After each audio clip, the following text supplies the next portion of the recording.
So hi Rick again, and thanks for joining me. It's a great pleasure for me, and I've already told you how important your work was to me. This Yeah, is thank you.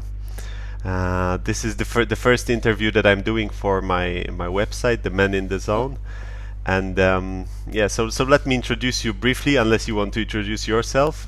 What? well, So Rick is a an author, a lecturer, and a spiritual teacher. He's written few books, including the Anti-Career Guide, which was very important to me, Creating Work You Love, and The Alchemy of Abundance, which are very good books too. Anything to add here, Rick? no, except that both of those books got published in Poland, so that's pretty cool. Ah, it is, and they are actually very rare in Poland. They are very Yeah, hard to get, and yeah, they get right. really high prices, I must tell you. So Uh-huh. it's cool.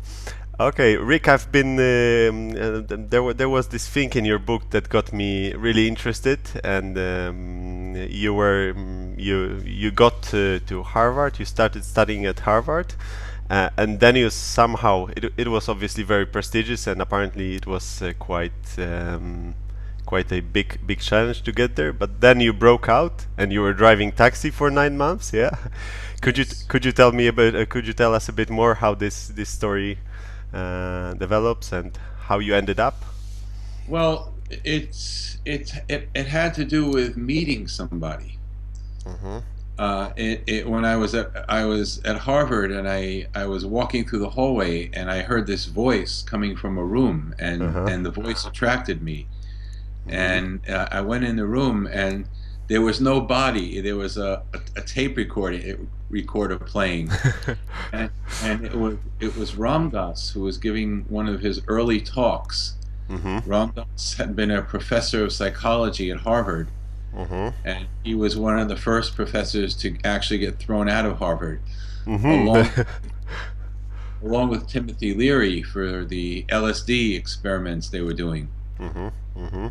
And Leary kept on doing them, Mhm. and Richard Alpert, the English name of Ram Dass, went looking for a different pathway, and he went to India. Uh huh. And when he came back, he was talking, and I heard him, and it kind of really struck me, kind of crystallized my frustration at the time. Uh huh. He was the first person I heard who I really understood what he was saying. It made complete sense to me. Uh huh. And Uh huh. although what he was saying was nothing new, it was new for many of us in the United States. Mhm. That basically, to put it as simply as possible, the pursuit of selfishness doesn't work. Mhm. Even after you have everything you want, you still won't be content. Mhm. Mhm. Mhm. And so once I heard Ram Dass, I got it in my mind that I was going to go to India. Mhm. Mhm. And so I needed money, so I drove a cab at night and I listened to the Ram Dass tapes during the day, and I did that for 9 months. Mhm. Mhm. And I had enough money to leave, and I took off. Uh-huh, uh-huh. But you didn't end up in India, apparent, or you did end up, but then you got back to US, right? Well, it was a long journey. I actually wound up first in France, Uh-huh, and uh-huh. I was hanging out in France for actually a few years before I got to India.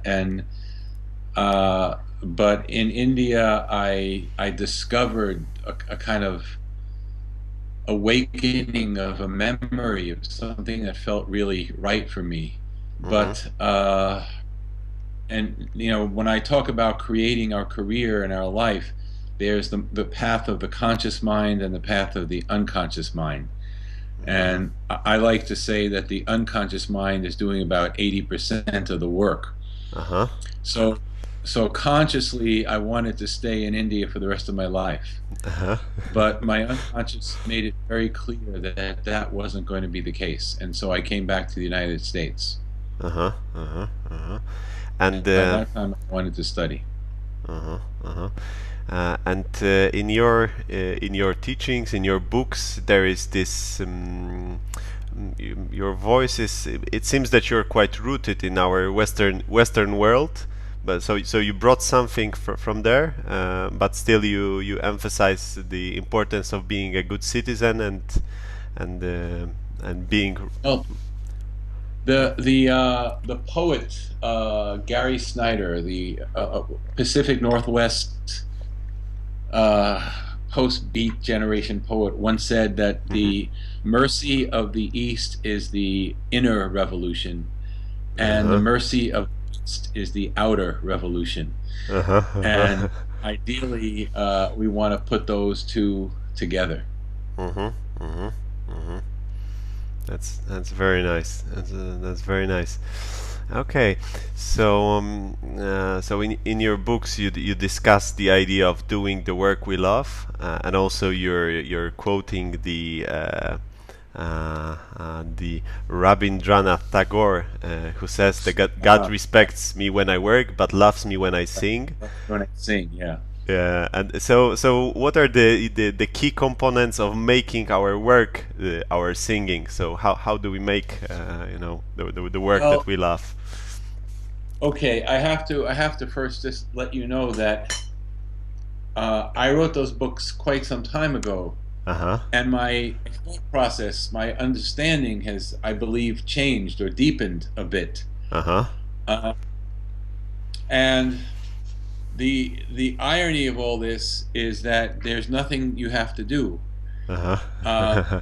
all one needs to do is let go of illusions of the ego that I am the doer, that I'm going to make things happen, Mm-hmm. and open to the alignment of what is meant to be. Mm-hmm. Mm-hmm. So it's not just surrendering to some kind of strange fate, Mm-hmm. but it's actively meeting your destiny. Mm-hmm. Because in the end, what's really important is not everything you do you're going to forget. Mm-hmm. Uh, Mm-hmm. what's really important is who you are when you're doing it. Mm-hmm. Are Mm-hmm. you an Mm-hmm. unconscious automaton, a robot, or are you conscious in service and contribution and feeling the vibration of universal oneness Mm-hmm. as you go about daily life? Mm-hmm. Mm-hmm. Mm-hmm. That's yeah, that's beautiful. So what I yeah, so this part that that was already present in your books of getting sorry, let me turn this down. Uh, so the part of being more of a internally aligned and working in your own vibration is more important than just pushing harder and harder to reach something. So would you say that this process or this idea of alignment is simply a better answer than just pushing harder?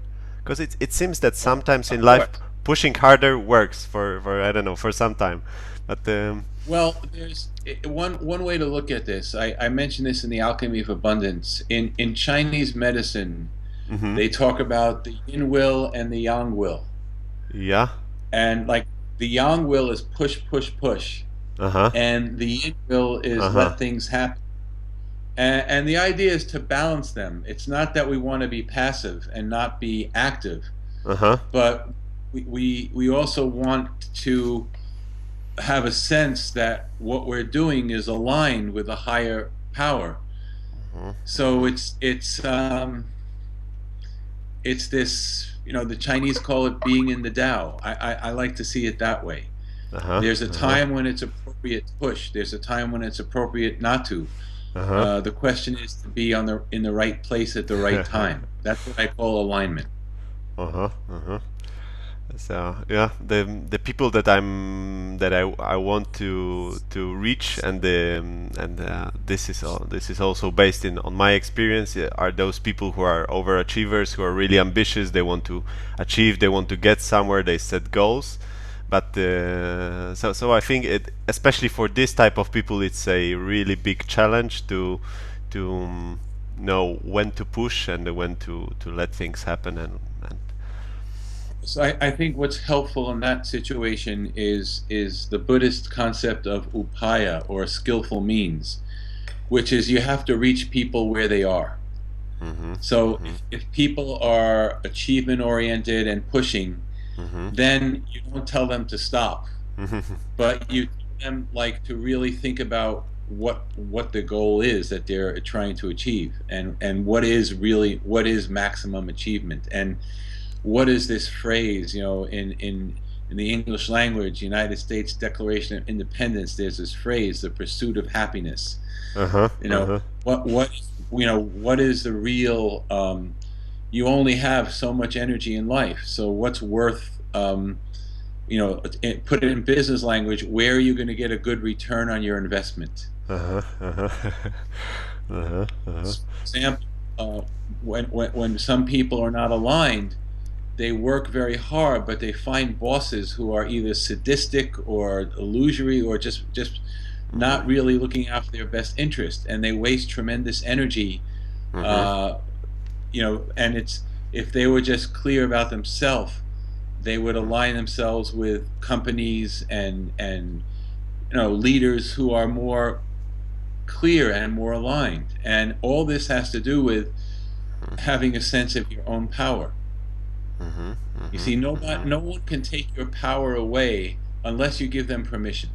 Mm-hmm. Mm-hmm. And Mm-hmm. we give permission because we think in our scarcity, we want something. We think they're going to give us something.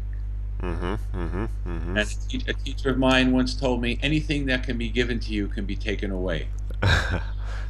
That's So beautiful. where's, how do you get, so the question for a high achieving person might be not how can you achieve more, but how can you get into your genuine power? Uh-huh. What Uh-huh. is your power that makes you independent and effective and clear? Mm-hmm. Mm-hmm. And Mm-hmm. that's what I would call that abundance, of course. Mm-hmm. Mm-hmm.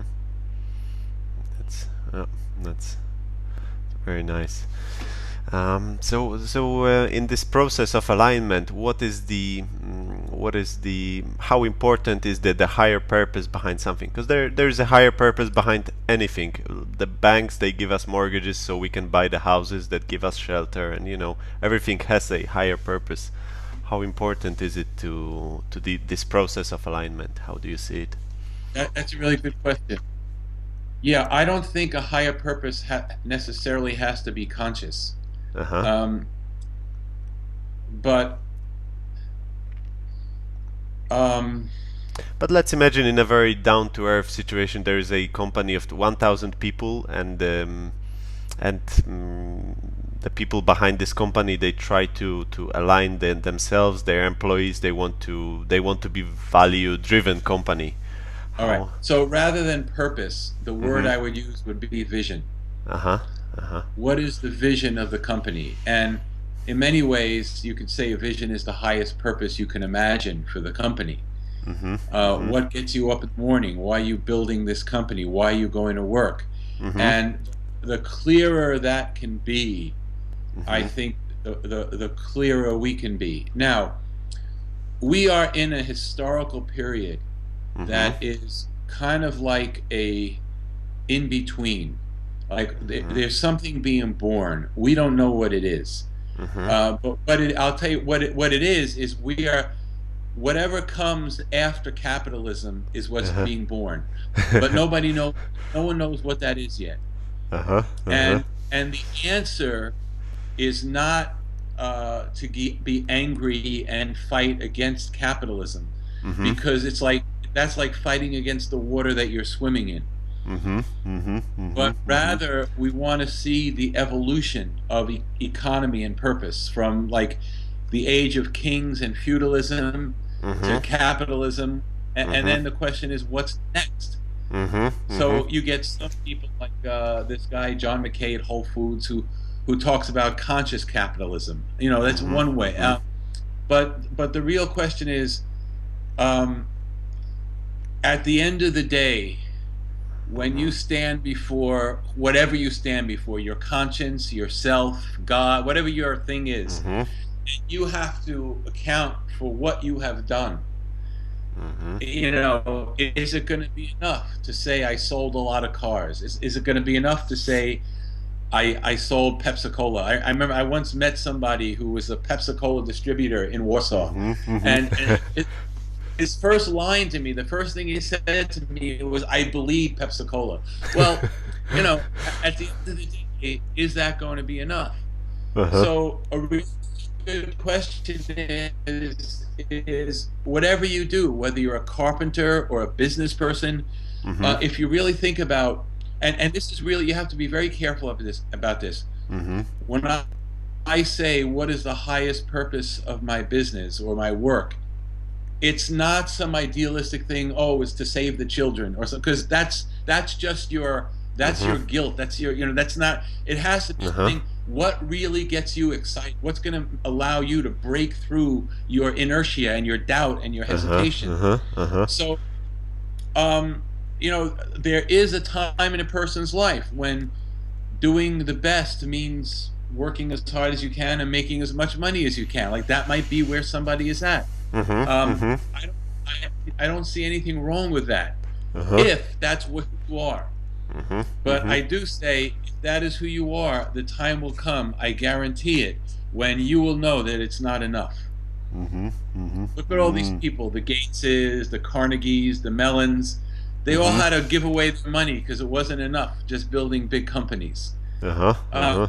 so it's not so much, purpose is a little bit too conscious, but Mhm. what can I imagine? What I see happening on the planet is we're moving from what I call third chakra to fourth and fifth chakra, and in English, Mhm. we're moving from the will Mhm.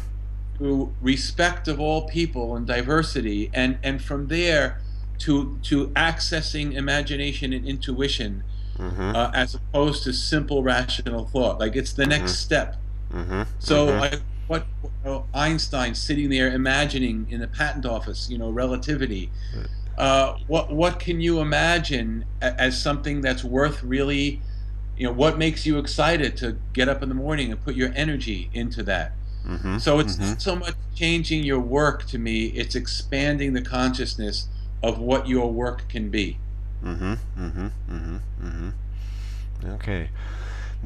I remember reading one of the, I think, interviews with you, and you mentioned that that the time of sharing comes, and just 1 year later, boom, we have the sharing economy. We have Zipcar and the ride share and sharing Yes. tools and sharing flats with Airbnb and all that.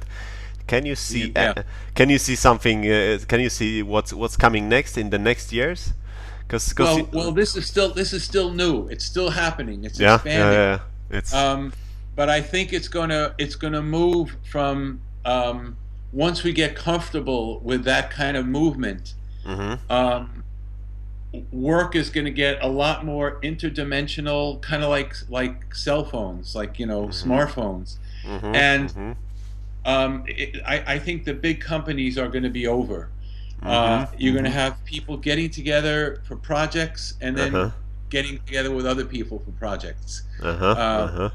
it's kind of like you know what it's like, in America. This is an American analogy, but Uh huh. uh, in the early 1900s to like 1950, Mhm. the most popular sport in America was baseball.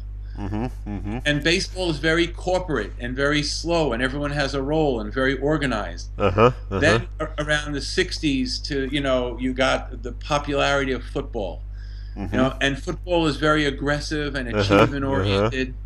Uh huh. Now, I would argue like the two most popular sports in the world, not just America, in the world, are soccer, what you call European football, Yeah. and basketball. Yeah. And Yeah. and basketball, which is now marketed all over the world, Mhm. is like jazz. Uh huh. It's constant movement, it's creativity. Mhm. That's Mhm. what I see happening. That art and work are, moving increasingly together. Mhm. Mhm. Um, Mhm. and the way that this has to happen is, people have to get out of the illusion that everyone is my enemy. Mhm. Um, Mhm. Mhm. that's third chakra consciousness. So there's a wonderful group in Brazil named Mandala. Mm-hmm. They're a consulting company, and they Mm. do conscious consulting, and Mm-hmm. helping people. But who are their clients? Mm-hmm. Uh, One of their clients was Nike for the World Cup, Okay. Yeah. So. and they told Nike, they said, if you just sell Nike sneakers at the World Cup, everyone will be mad at you because you're displacing people. Go build, give money to build soccer leagues, football leagues for kids, Mm-hmm. and Mm-hmm. and they did it. Mm-hmm. And another one of their clients was General Motor Car Company, Uh-huh. and they said to them, "What if you forget about cars and just envision? What is your vision? It's transportation. It's not just cars." Mm-hmm. So the idea is we have a lot more in common than we do not in common. I Uh-huh. think Uh-huh. I think human beings and bananas share like 90% of the same DNA.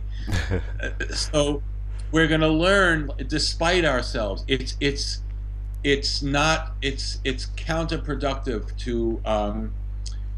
to create enemies. Uh-huh. Even competition can be friendly competition. Mm-hmm. Um, Mm-hmm. and I notice this. I don't know how it is in Poland, but in the U.S., like in the last generation, I'm thinking sports. I don't know why, but in the last generation, like the two sports teams, they would hate each other. Mm-hmm. They Mm-hmm. now after the game, they pat each other on the back. They go out to dinner. They Yeah. even pray together Uh-huh. because we Uh-huh. understand that at the end of the day, it's just a game. Mm-hmm. Mm-hmm. Mm-hmm. So I am one of the optimistic people about at least 60% of some of the biggest industries in the Mm-hmm. world did not exist 20 years ago. Mm-hmm. So Mm-hmm. people Mm-hmm. think, oh, we're gonna have no jobs. The whole concept of a job Mm-hmm. is obsolete. It may take a couple of hundred years to get down for that to, filter Mm-hmm. down into the world. Someday, Uh-huh. people will look at jobs Uh-huh. today like we look at slavery. Uh-huh. Okay. Like Yeah. when we look at slavery, we say slavery was terrible, Mm-hmm. but it was part of ancient history. People Yeah. did it basically for economic reasons. They used other people for economic reasons. Yeah. So, you know, another word for a job is wage slavery. Uh-huh. Uh-huh. Uh-huh. And someday, maybe a few hundred years in the future, we will see wage slavery to be as inhumane as we see slavery today. Mm-hmm. Mm-hmm. Mm-hmm. Mm-hmm. Of course, Yeah. I'm being visionary and Yeah. idealistic, Yeah. but the way to get to there is is to work for people who you respect. Mm-hmm. Mm-hmm. Mm-hmm. Mm-hmm. And I think it's beautiful that companies such as Mandala that you mentioned, that they are kind of bringing this things that's gonna happen in the future. They are bringing it now. There is another example which I really loved and was really valuable for me on my path towards where I am now. It's a Brazilian company as well, Semco. Have you heard about Semco? No. They are the apparently they're one of the most democratized companies in the world. So Wow. Wow. their CEO, he was sorry, I should just take it down. Let me turn this thing off. Okay, now it will. Cool. So their CEO was just flying around the world and then fighting for contracts. They were at that time they were producing I believe ship engines, so it was a big industrial firm. And at the age of 30 something, he was at the airport. He fell on his back and he had a heart attack at the age of 30 something.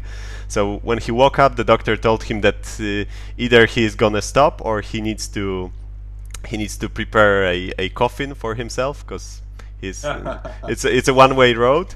So he decided he would change everything, and he did.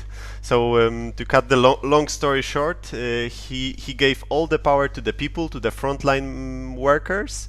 they were empowered to take all the decisions when they were buying new factory. The workers would choose the factory that they would buy. They would arrange the machines. They would paint the walls.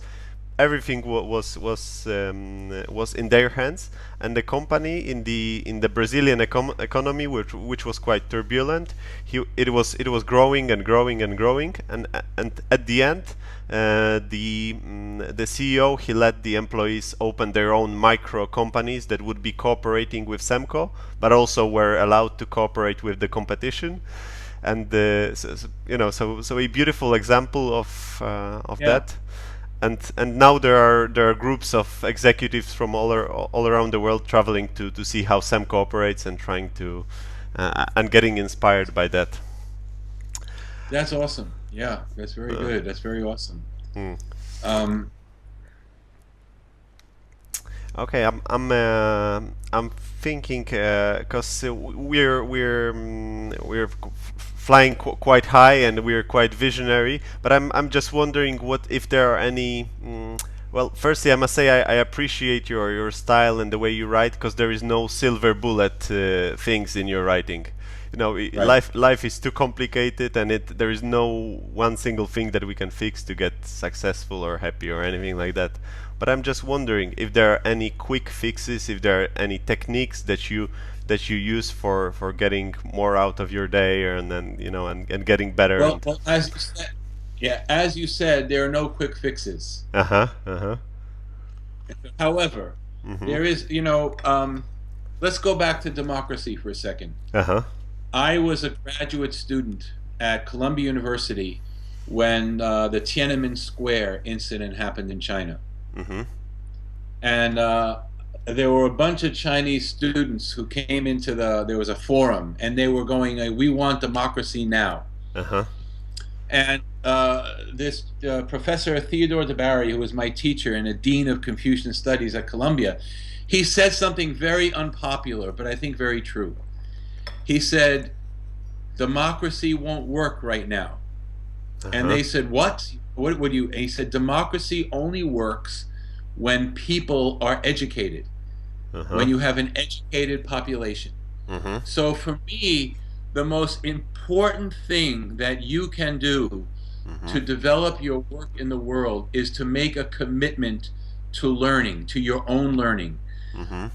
And as most of us know, the educational systems in the world are just, I don't know how else to say this, they're piles of bullshit. Yeah. Um, they're run by, in Poland, the church censors, education. It's the lowest common denominator. Yeah. What you have to do you have to survive institutional education Uh-huh. and get to the place where you make the commitment to your own learning. Like, you are going to learn.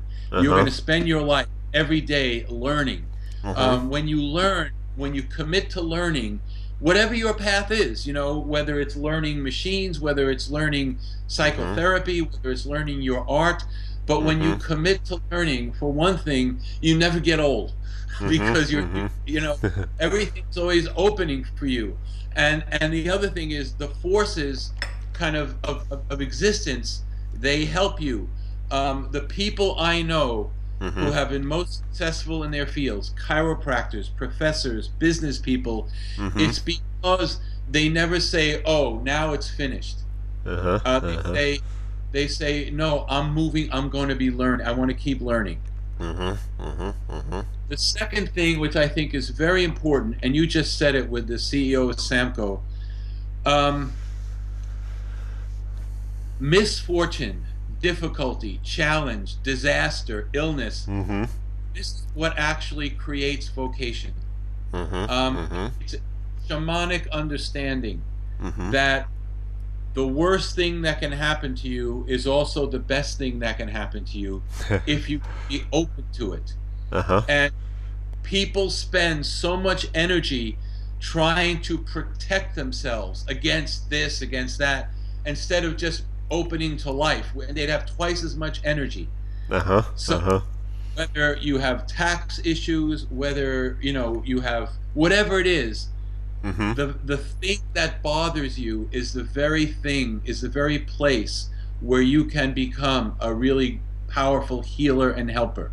Mm-hmm. And so Mm-hmm. let us not, and this might sound very, I don't know what, new agey or idealistic, but for me, it's true.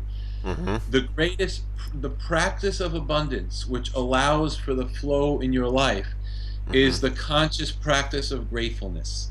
Mm-hmm. Uh, Mm-hmm.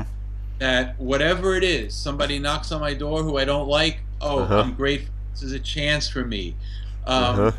Um, and the practice of gratefulness and the practice of learning, these two things allow for much more energy and resources. Mm-hmm. Mm-hmm. Um, and there is to me also, we're leaving the old world where morality was dictated by an organization, Mm-hmm. you Mm-hmm. know, Mm-hmm. or collective morality. Everyone has to do this. Everyone has to do this. That's way back there. But the practice of virtue is, in Chinese, the word, the Tao Te Ching, the Tao is realized through De. De means virtue, but Uh-huh. virtue also power. Uh-huh. Uh-huh. So when you are responsible for your own actions, your words, and your environment, that Mm-hmm. is giving virtue. That's giving you power. You take the responsibility. Mm-hmm. Uh, Mm-hmm. everything from getting up in the morning to knowing where your garbage goes. This is like, to me, it's a practice Mm-hmm. of very grounded virtue, Mm-hmm. and Mm-hmm. and this is different from morality. It's Mm-hmm. different from idealism, um, and that these things to me are what creates power. Uh-huh. Uh-huh. Finally, nobody does anything unusually or creative without at some point taking a risk. Mm-hmm. Mm-hmm. Mm-hmm. And uh, and if you look, instead of like, oh, what's my risk going to be? You get very conscious every day. There's often an opportunity to take a risk instead of retreating into safety. Mm-hmm. Mm-hmm. Can I Mm-hmm. take a little risk? Uh-huh. And these are some very practical things Uh-huh. that energize you. Mm-hmm. Uh, Mm-hmm. Practicing virtue, taking risks, being consciously grateful, and committing to learning. Mm-hmm. Mm-hmm. Mm-hmm. Mm-hmm. It's to me, and everything else follows that. Uh-huh. Now, part of gratefulness is the ability to receive. When someone offers you something, you don't think you don't deserve it. Mm-hmm. Mm-hmm. Rather, how can I take this position or this, and make a contribution? Mm-hmm. Mm-hmm. Mm-hmm. That's very good and very powerful, and yeah, I I'll really. give you one more technique, which I find a lot of people use, and I think is very Uh-huh. helpful, is to have two or three people in your mind, in your consciousness, whose life work you truly respect or inspires you. Uh-huh. Uh-huh. And these people can be people you know or people you don't know. Uh-huh. Uh-huh. But there's something about what they do that inspires you. Uh-huh. And just Uh-huh. to keep them, read their book, have their picture around, Uh-huh. because this is the idea of transmission, Uh-huh. that we Uh-huh. are not alone, but we are part of a continuum. Uh-huh. So if I know who inspires me, then I can, that just gives me more energy and more power to be who I am. Uh-huh. Uh-huh. Uh-huh. Uh-huh. And you don't judge. You don't have to even like them if they inspire you. Maybe there's a lot of things about them you don't like, Uh-huh. but there's something about what they've done that really inspires you. Uh-huh. Uh-huh. Uh-huh. My teacher, Hilda, she was a spiritual teacher, very powerful woman. Uh-huh. In the age she lived before, like feminism was Uh-huh. a, Uh-huh. and when she traveled to India and met all these yogis, and all these male yogis wanted her to be the mother of their ashram. you know, Uh-huh. come, Uh-huh. and she said no to every one of them Uh-huh. because I'm going to live my life, do it my way. And in those days, for a woman to have that kind of independence and power was not very usual. Mhm. Mhm. And that and the fact that she did that really inspires me. Like she said no to Yogananda, she said no to Sai Mhm. Baba, Mhm. um, and it wasn't with anger or arrogance. It was Mhm. just thank you. I am going to follow my heart. Mhm. Mhm. Mhm. That's how I left Harvard. That's I followed my heart. Uh-huh. Uh-huh. Hmm. That's yeah. That's beautiful. What you're saying, I truly like it, and I can feel it somewhere deep there that what you're talking about. So let me ask you about the challenges about taking risk, because it generates stress, it generates anxiety, or at least in my mind. Is there a great career without stress and anxiety? Is it possible, or is there a good stress and bad stress? What's your That's a take good on this? question. That's a very good question. Because I think it depends on the individual. uh-huh. Most Do of you us, stress? Do you get stressed? yeah, of course, I'm Mhm. human. Mhm. But most of us, at some point in our lives, we need stress to Uh-huh. function. Uh-huh. Like we need somebody evaluating us. Mhm. Mhm. We need to, to be very honest with you, I don't. And stress, Uh-huh. stress is normal, Mhm. but stress can either become toxic Mhm. or it can become liberating. Mhm. The issue with stress is, am I listening to the stress? Am I getting the message? Mhm. Or am I just making it worse with my fear? Mhm. For most people, when they go to the dentist, Uh-huh. it's stressful. Tell me about it. Yeah.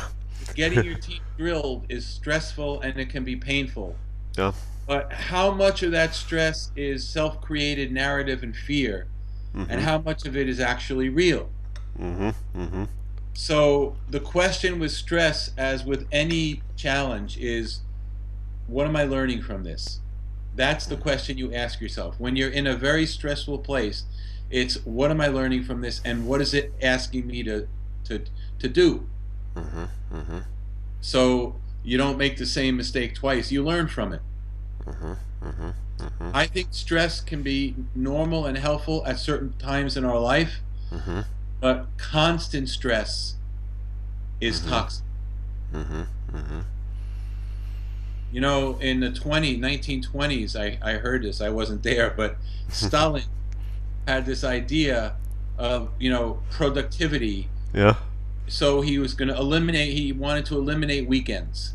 Uh-huh. So the factories could be working 7 days a week, 24 hours a day. Yeah. Didn't work. It too much stress. It didn't work. Uh-huh. Uh-huh. Uh, and I think stress, but the American author Mark Twain once said, when they lost their direction, they redoubled their efforts. If you're banging into a wall, it's asking you to find a different way to do it, not keep going into the wall at a faster speed. Uh-huh. Uh-huh. Uh-huh. Yeah. By the way, Carlos Slim recently proposed that we increase the number of week that we work for 4 days a week or even Yes, 3 days a yeah, week. yes, We, I am aware of that. I think it's a good idea, uh-huh. but here's why the same solution is not viable for everybody. Mhm. People have different histories, different backgrounds, different levels of consciousness. Mhm. Some people, if they weren't working, they wouldn't know what to do. They'd sit home and watch TV and eat junk food all day. Mhm. Mhm. Um, when you are ready, when you can manage your time and energy really well, Mhm. you can create your own hours. Mhm. Mhm. Mhm. Mhm. And one of the things I think we need to do in the West Mhm. is not redefine, but revision Mhm. what the word yoga means. Mhm. Because there's a one line in the ancient Bhagavad Gita that says yoga karmasu kaushalam. It says Yoga is skill in action. Uh-huh. Uh-huh. What does it mean to be really skilled in the way I work and eat and sleep and manage my energy? It's about energy management, and I think that is another new field. Mm-hmm. So far it's been, some CEOs, some sports people, Mm-hmm. but energy management needs to be taught at 10 years old in the public schools. Mm-hmm. Mm-hmm. Mm-hmm. That's where we need to start. Uh-huh. Um, and so if you manage energy, you can make the stress work for you and not destroy you. Mm-hmm. Mm-hmm. Mm-hmm.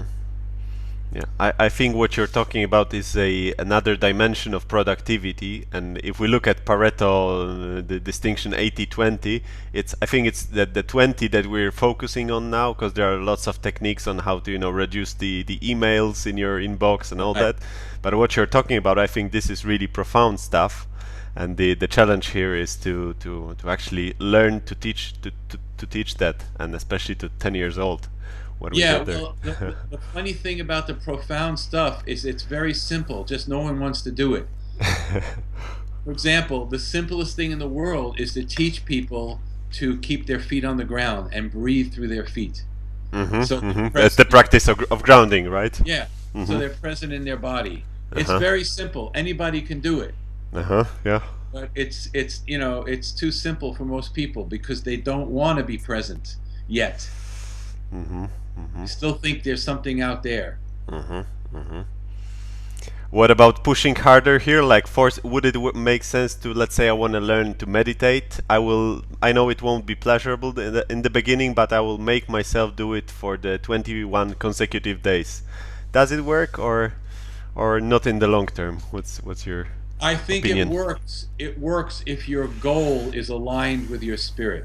Mm-hmm. Mm-hmm. Like if meditation is what your spirit really wants, it'll work.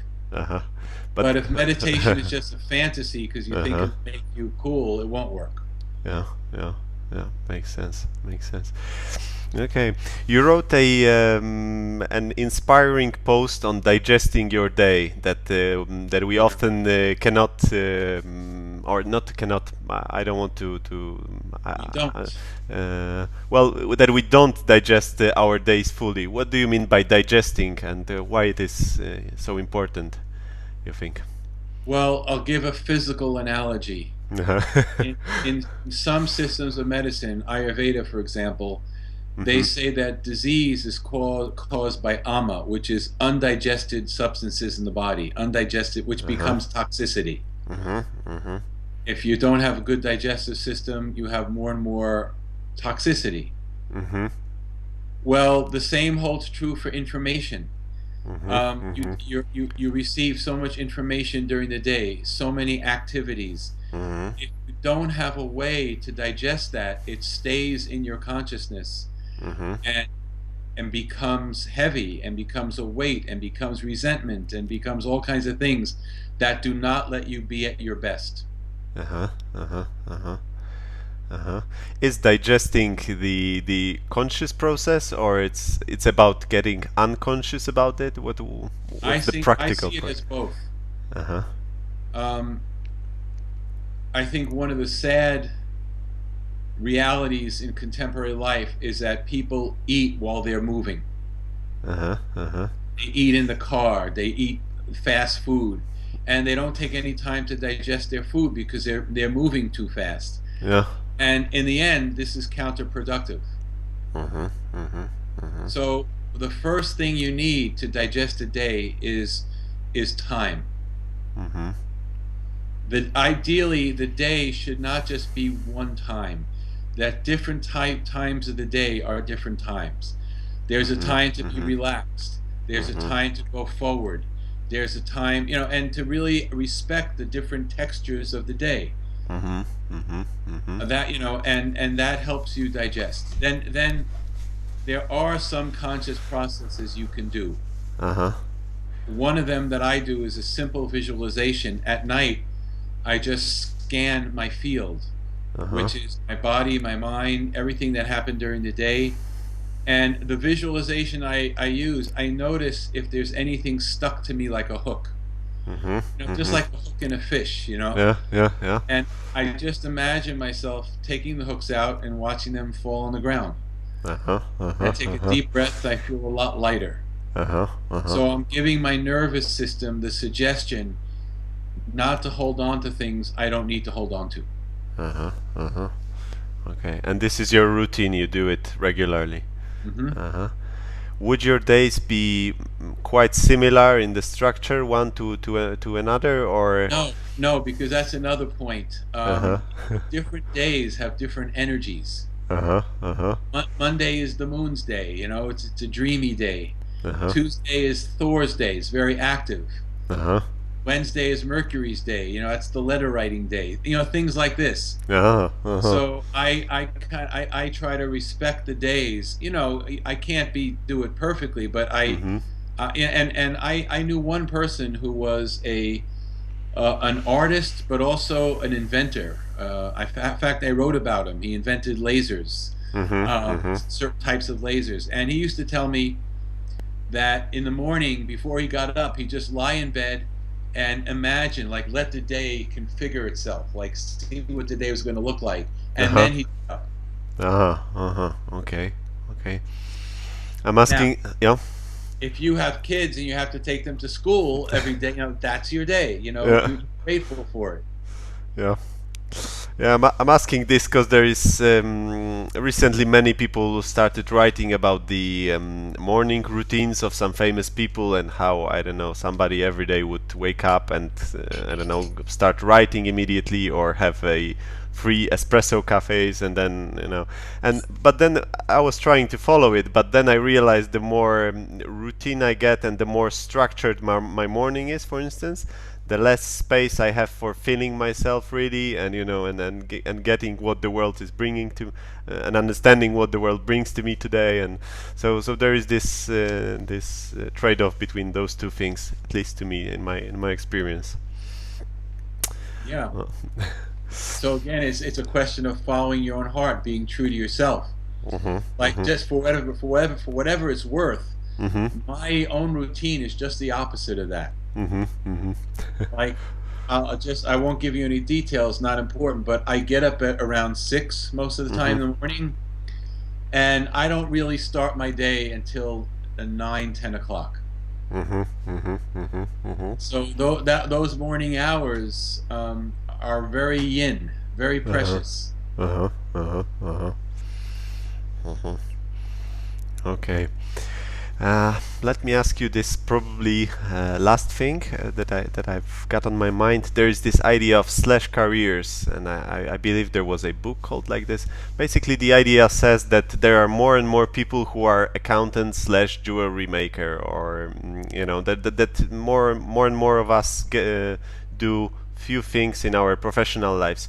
Do you see it as a good sign of a good change that's coming, or maybe it's a bad sign of how? I Uh, see that as a very good sign. uh-huh. A number of years ago, a Harvard Business School professor, Charles Handy, wrote a book. He called it I forgot the name. I think it was like the Clover Company. He wasn't talking about individuals. He was talking about companies. Mm-hmm. And he said more and more companies are decentralizing, Uh-huh. and not putting everything under one roof, but different things going on, here, there, and everywhere. And I see that as a very good adaptability, evolutionary consciousness, that you should have ideally four things that you do well. Uh-huh. Uh-huh. And at different times in your life, at different moments, different of those things expand. Mm-hmm. So you Mm-hmm. don't have to do all of them all the time. Mm-hmm. Mm-hmm. Mm-hmm. But there's another really interesting concept in anthropology, about the gift economy versus the utilitarian economy. Mm-hmm. Mm-hmm. Could you And explain that a bit? yeah, utilitarian economy is contracts and dollars and cents, and Uh-huh.